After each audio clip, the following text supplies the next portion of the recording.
There you go. There's that Clan Ironwork combo deck. And, Mirror Retriever, a big part of this deck. But, we watched Matt work a Scrap Trawler with just engineered explosives and a Pyrite Spellbomb and just kind of keep these cards floating back and forth with a bunch of different things to get himself set up and to deal with all of his opponent's threats. Not something that's going to work out really well against the Tron deck. He doesn't have that ability to deal with a bunch of little creatures. He's got to deal with Wormcoil Engines. This is a tough matchup for Matt's deck, certainly. He wants to put the blinders up, assemble the combination of Scrap Trawler and Clan Ironworks, and then get Yuri dead as quickly as possible. Because once Yuri starts doing things like putting Karn Liberated onto the table and messing with Matt's lands and Matt's Scrap Trawlers with the Exile ability, it can be really, really difficult. And then obviously Yuri's sideboard is filled with stuff like Nature's Claims and Thought-Knot Seers that are really, really tough for Matt to beat. So tough matchup for Matt. Looks like he was on the play for Game 1 as a result of being the higher seed and Yuri Mulligan. So if he can steal Game 1, then he's got a real good shot. Wasn't Matt supposed to be the underdog in the semifinals too? That's right. Yeah, he just keeps proving people wrong. All right, well, we're going to get things off with a Chromatic Sphere here from Yuri Ramsey. I like most of his card choices very much. Yes. And there's a Mind Stone, followed by a Mox Opal, followed by an Ichor Wellspring. Just an explosive turn 2 here from Matt Nass. Yeah, you see Mox Opal just does some super degenerate things in Modern sometimes, especially when combined with Darksteel Citadel to turn on really early. So here we see the Sphere is getting sacrificed. Draw a card, and now he's going to use Sylvan Scrying, and he's going to be able to complete the Tron on turn 3. So now he's going to go get that third piece, and he untaps and has access to 7 mana. Yeah, this is ideal for Yuri, obviously the turn 3 Tron. The issue is that his payoffs for having a bunch of mana are widely polarized in terms of their efficacy against Matt's strategy. So, the Walking Ballista, the Wormcoil Engine, those are Ugin, not very powerful against Clan Ironworks.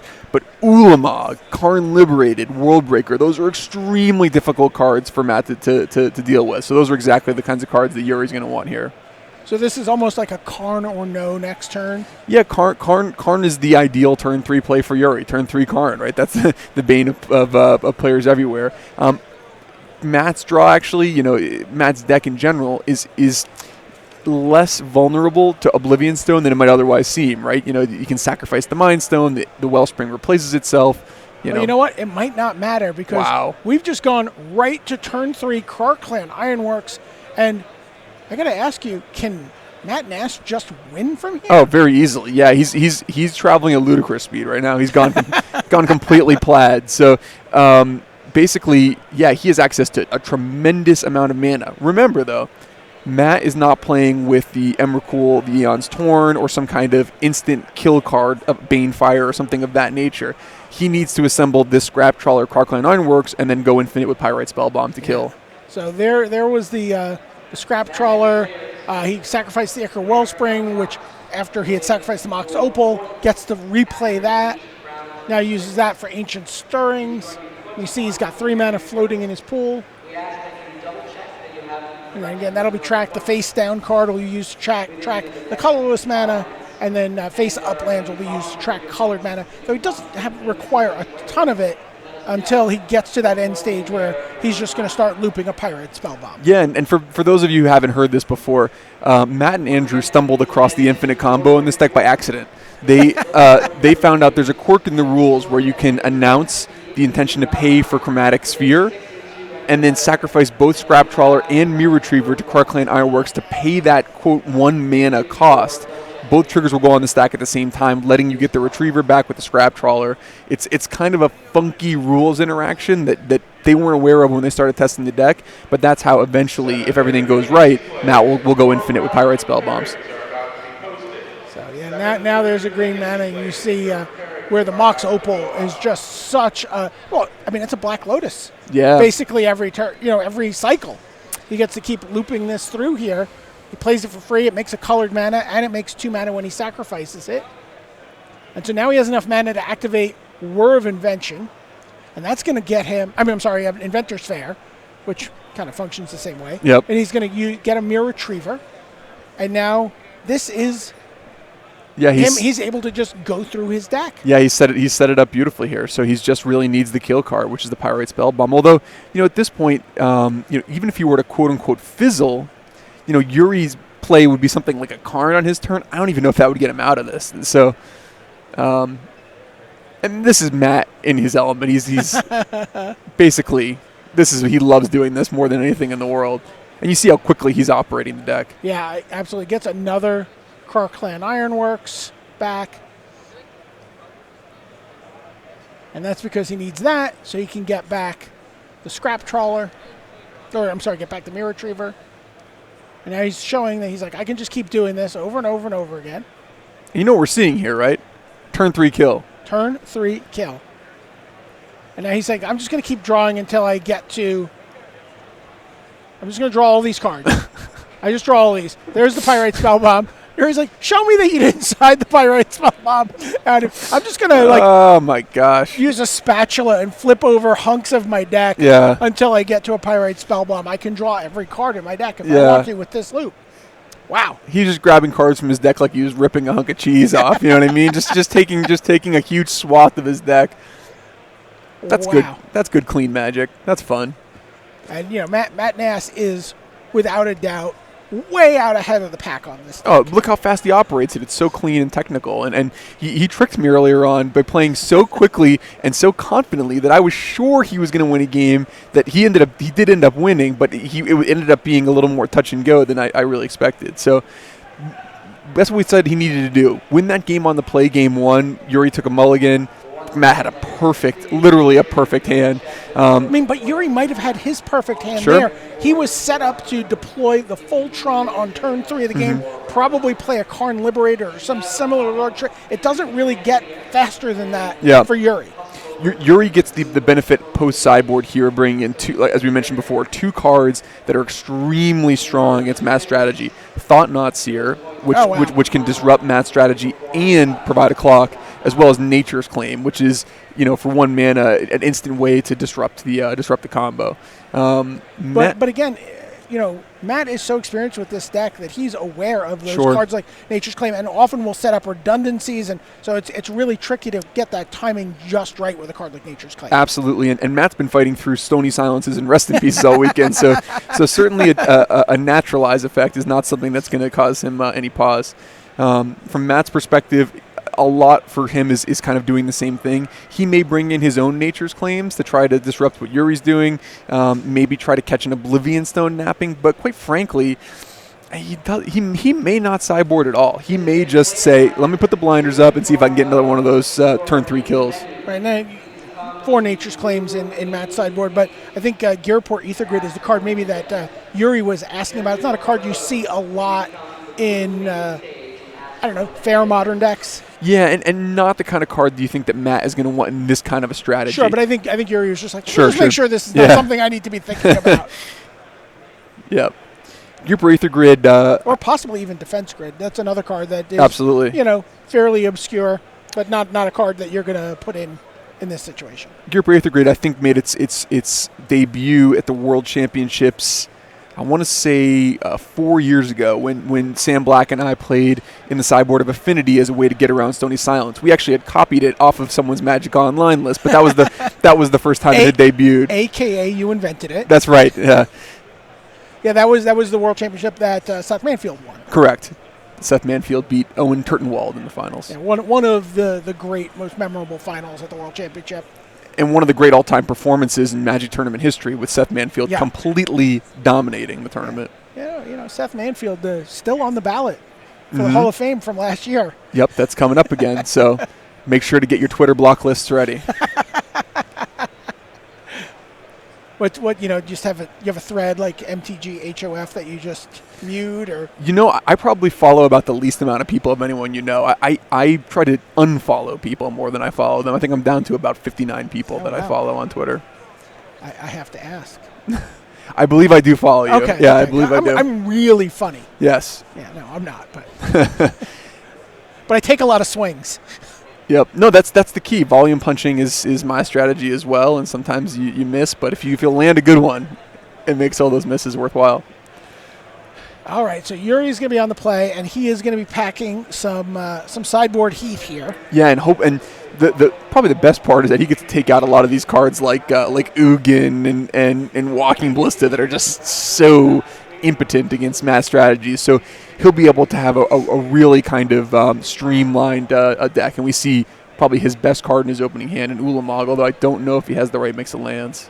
Now, let me ask you, is a card like Thragtusk, some of you talked about that need, that there's a lot of cards he wants to get out. You talked about that need for a clock. Yeah. Is Thragtusk something you see coming in? I think it's too bad. I think Yeah. you know, the fact that he can never, ever cast it before turn 4, you know, at that point you're tapping out. The 5 life is completely irrelevant. Matt doesn't really care. He's not going to try to remove it. I don't think that's the right approach. You know, it's in you know, obviously sharp distinction with Thought-Knot Seer, which on turn 4 is just, it can kind of does it all. It's a clock, and it also is disruption. Right. So we've got to hope that Yuri comes up with a playable hand here. It would be a shame if you know, back-to-back mulligans kind of sunk his ship. All right, looks like he's got some stuff to work with Yeah, here, including a Nature's Claim. And multiple Tron pieces, so certainly a hand he'll be keeping. Does he have all the Tron pieces? He may have the whole Tron.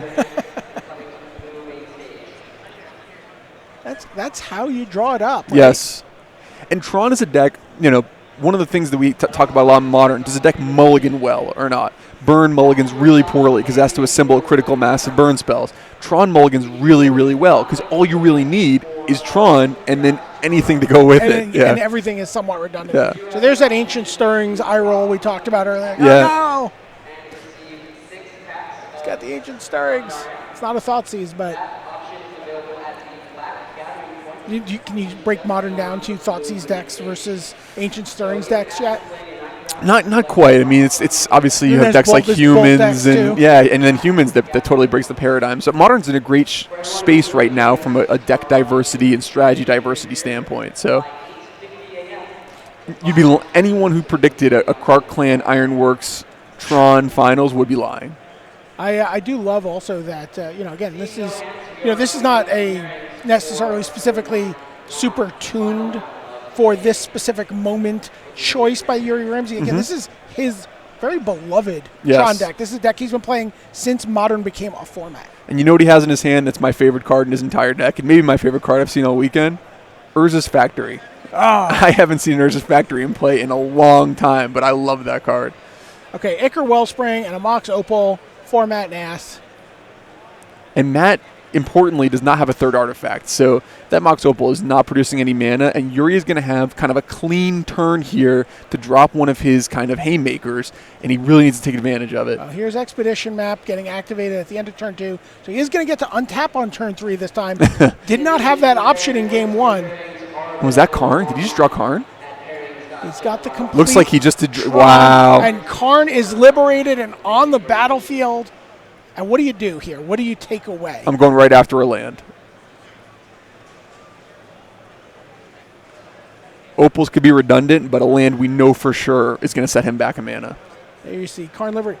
He's actually going to get rid of the Ichor Wellspring. Okay. Besides, I don't want him drawing cards and... So there's a certain logic to that. Obviously it's a surprising play for me, but if you're thinking about ways in which you could die to a Krark Clan Ironworks this turn, a lot of them involve him having that Ichor Wellspring in play. Although of course if you removed a land, would have been tough for him to produce 4 mana. Yeah, so there's Mind Stone. Taps Buried Ruin, plays Terrarian. And now Karn is going to have to start attacking the hand of Matt Nass. He's got another Tron piece. Still Yuri in a great spot. I mean, no doubt about it. He's going to get another Karn activation, whether he pluses or minuses it this turn. So he's still in the driver's seat. But Matt certainly has been able to deploy plenty of his rocks to the table. We might see a World Breaker this turn. Oh wow. He doesn't have the mana for that, huh? He's got mana floating from... Oh no, he played and used it. Used the map, yeah.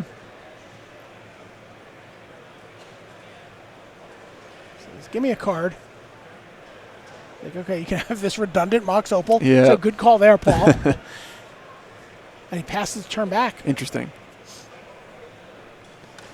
Matt Nass has a window. Yeah, this kind of feels like a really critical point to me in this game that every turn that Matt has to pass back to Yuri is another turn Yuri could draw something huge, and he gets to activate his Karn. So Matt's going to really want to take advantage of this turn. I think this might be.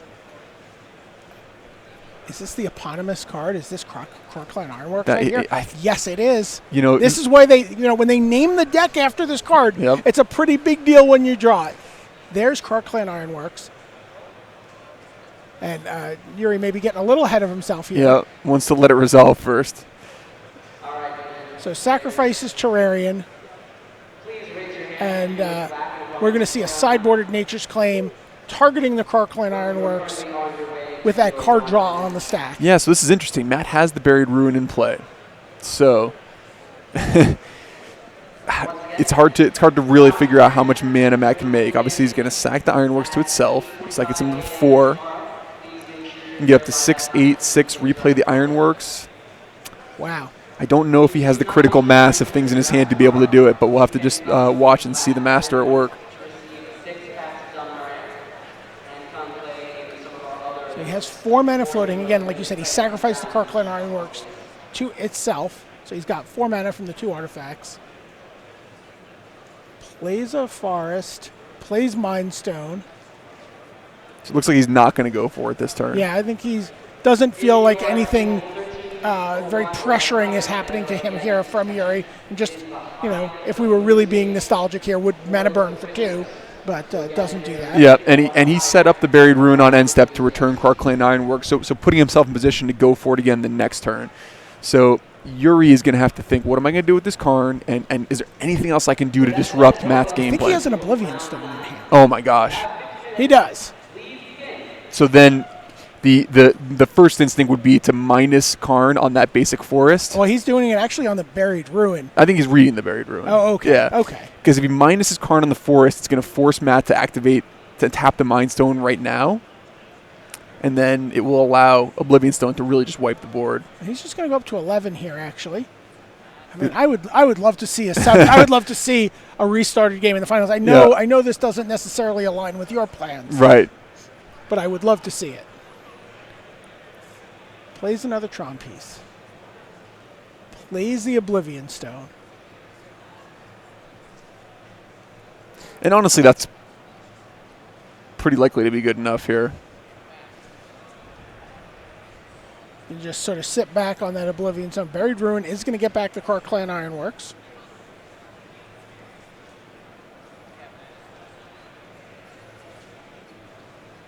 So you're in a tough spot here. You could crack this Oblivion Stone now and leave Matt with basically nothing, but it would take out Yuri's own Karn Liberated. Right. So does he have time to put a fate counter on Karn? he may. I mean, Matt's going to try to push the issue right now. So we've seen Yuri really value, Karn's loyalty and going after things like Ichor Wellspring as opposed to going after Matt's lands. So, I'm not exactly sure what Yuri's kind of long-term plan is, whether he does want to try to go to something like the Ultimate.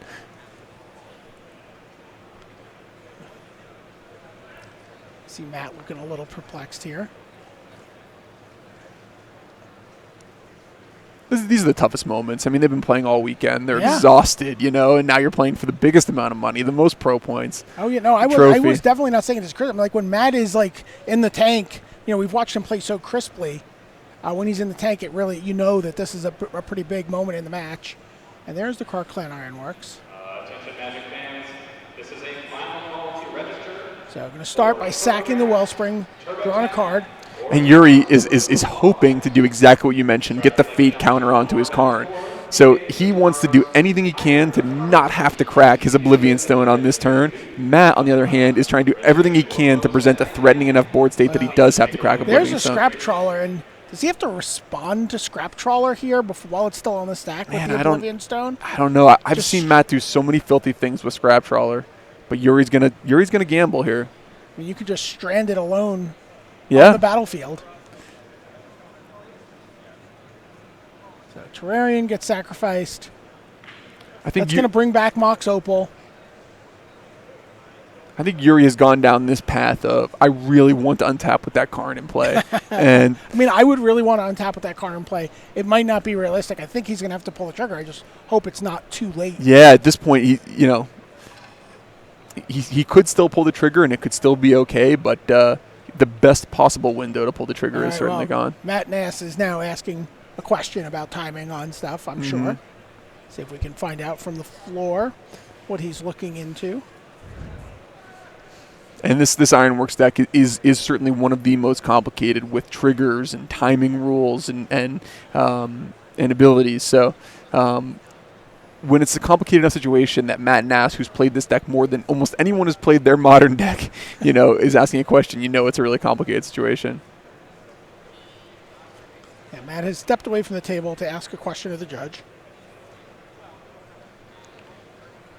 So as I said, Matt has already won a Grand Prix with this deck.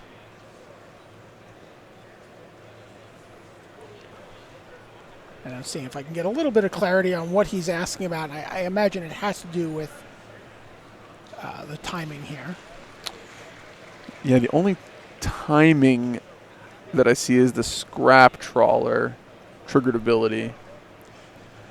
I mean, sometimes is there any value in asking a question of a judge and planting a seed of doubt in your opponent's mind about, possibly. Some arcane rules thing that they might not know about? Matt Nass certainly has that equity to, have seen some angle that other people might not have seen. Yeah, and for the players, if you're watching at home, Matt stepped just a little bit off camera, but we have access to the head judge of the tournament here. So he's asking if he can overpay colorless mana for a spell that requires only colored mana. I'm not sure I understand this, Paul Reitzel. So he wants to announce a spell, and for example, Ancient Stirrings, and then as part of the paying for the spell, sacrifice some of his artifacts to Clan Ironworks. Right, so, and you're right. He's looking to cast Nature's Claim. Okay, it's Nature's Claim. And overpay by sacrificing artifacts. Right. And this dovetails with what we discussed earlier in terms of them stumbling upon the being able to pay for the cost of sacrificing Chromatic Sphere by sacrificing Mirror Retriever and Scrap Trawler to pay the cost. That is something that is legal. I don't know if this... I actually don't know the ruling interaction. And we see on camera right now the head judge of the tournament is going to... it's on his phone, yeah. Yeah, to look up the appropriate ruling. So, Yeah, not over... Right. Yeah. Right. Yeah, it's not really necessarily to overpay. But he's definitely looking to make that window to make colorless mana despite the spell not requiring colorless mana. We'll see if we can find out what the resolution of that question was. He's back at the table here. What a fascinating game. That's what Matt Nass does. Yep, and Yuri's just sitting there saying, please, don't make me sacrifice my Oblivion Stone.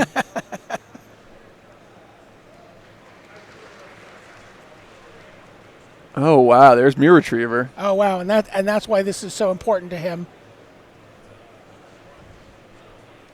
And now Yuri, I think, has asked Matt to pause for a second, thinking to myself, is this the time where I've got to go? But nope. Right. Mirror Retriever not necessarily resolved yet here. No, Mirror Retriever's in now. Oh, it is in? Yep. Oh, okay. And Matt has a green floating.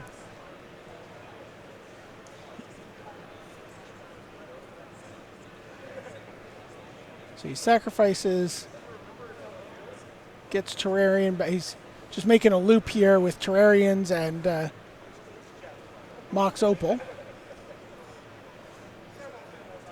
And I think Matt Nass is in the process of explaining to his opponent why he just won the GP.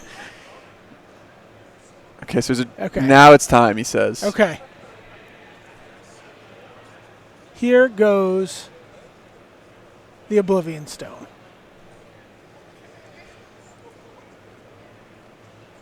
So Matt Nass has a green in his pool.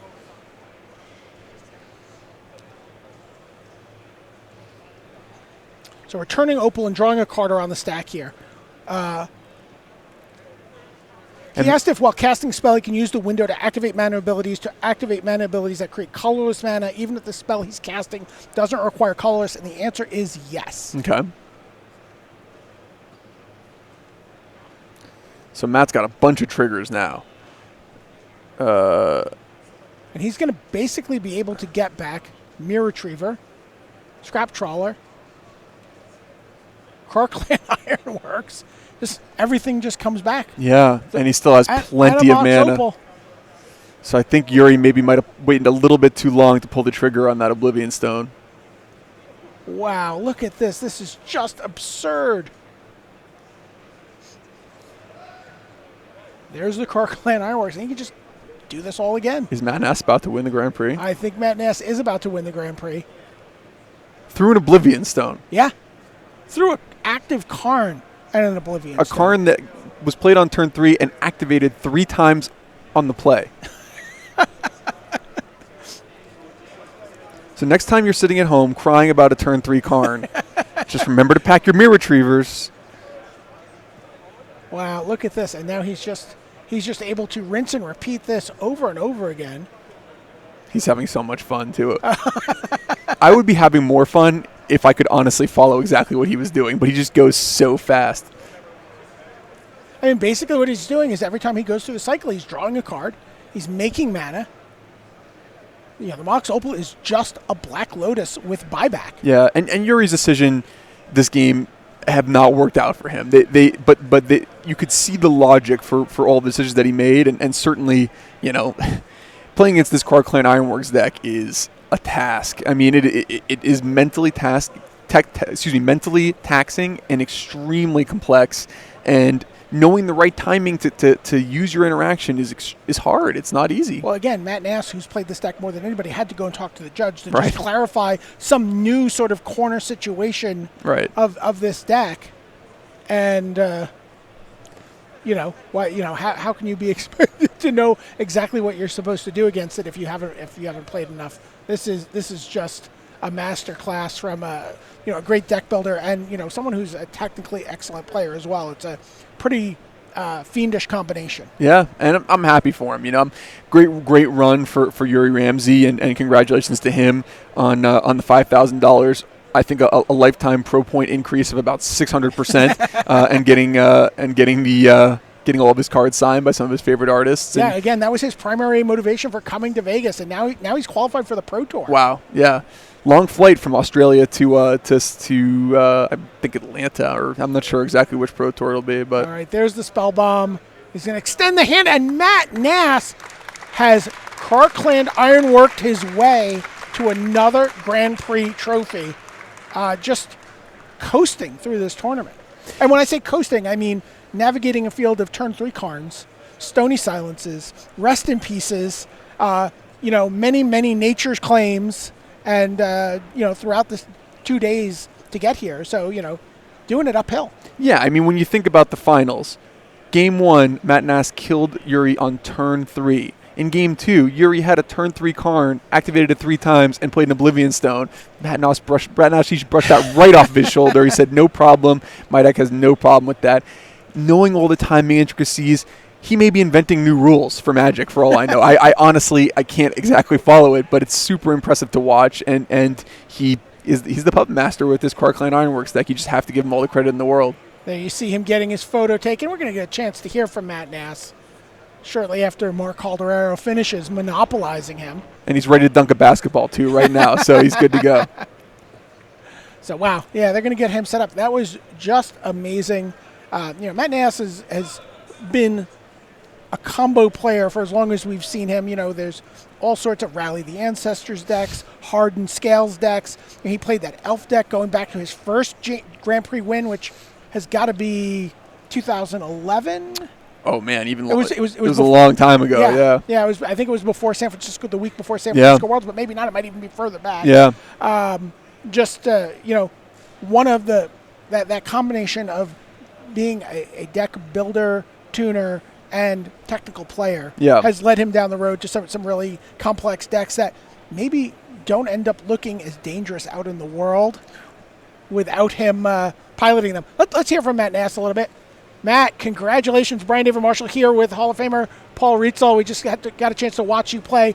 Pretty crazy. Tell us about that last sequence where you stepped away from the table to talk to the judge. Oh, yeah. So that was a really interesting thing that I've never had come up before with the deck. despite playing it quite a bit.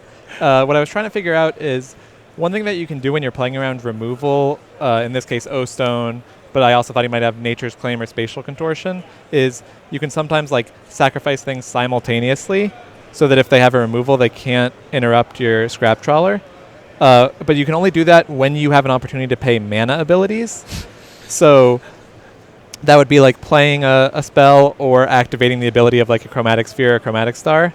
But the thing I wasn't sure about is because Ironworks only makes colorless mana, I wasn't sure how it would work if I wanted to do it like Nature's Claim my opponent's O-Stone and overpay for that with Karkland Ironworks activations. I wasn't sure if you were allowed to make colorless when paying for a purely colored spell. I could tell you that when we were in the chat here trying to figure out what's going on. Judge doesn't like that word overpay. I can tell you that. Yes. Overpay was not the right word, but that's just kind of, yeah. Are you allowed to use colorless mana abilities when playing for a spell that has entirely colored mana in its cost? And the answer was yes. The answer was yes. I didn't really end up doing it. Okay. Because what I decided was that when he popped O-Stone, I actually wanted to just have everything in play, since I had plenty of mana anyway.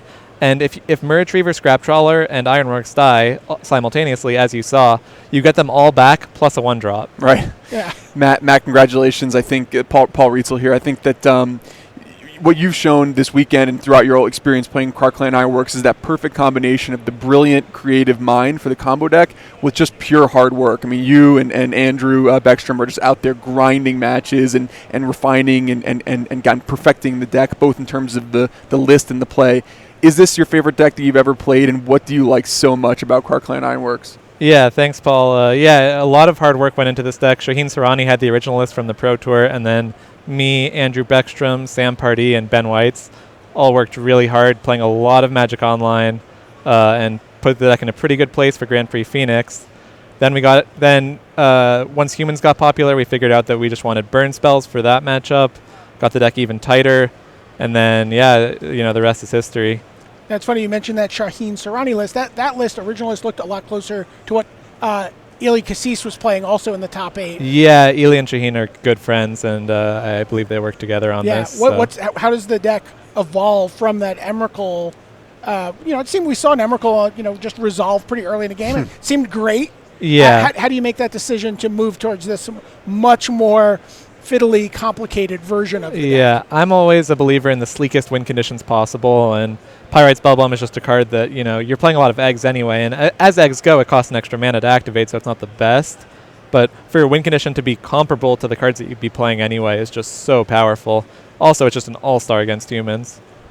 Now, I got to ask you, what are you going to do tomorrow? Are you going to try to qualify for this beta draft? I was thinking about taking a day in Vegas, going to some buffets and stuff like that, but the beta draft is really tempting. It looks like an awesome event. There's already a ton of great players in it, and so I am pretty tempted to participate. Matt, don't leave the whole $10,000 on the tables, okay? Take at least some of it home. All right, I'll do my best. All right, Matt Nass, congratulations. You're our Grand Prix Las Vegas champion. The first of 2 we're going to crown this weekend. Tomorrow we're going to see a limited champion. Matt, enjoy whatever you end up doing tomorrow. Good luck and have fun.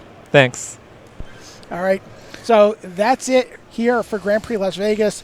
Brian David Marshall, Paul Rietzel. We had Luis Scott Vargas and Gabby Sparts. We're going to all be back tomorrow.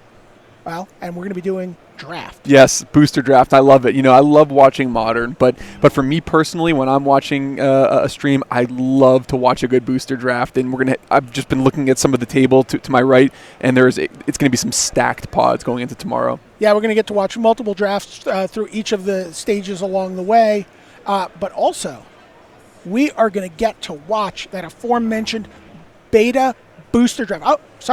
Beta Rochester draft. Awesome. Which is different. That means we get to see all 24 packs opened in sequence, laid out on the table, get the white glove treatment. It's going to be amazing. And, we could see anything open. These are packs that are actually out of a box.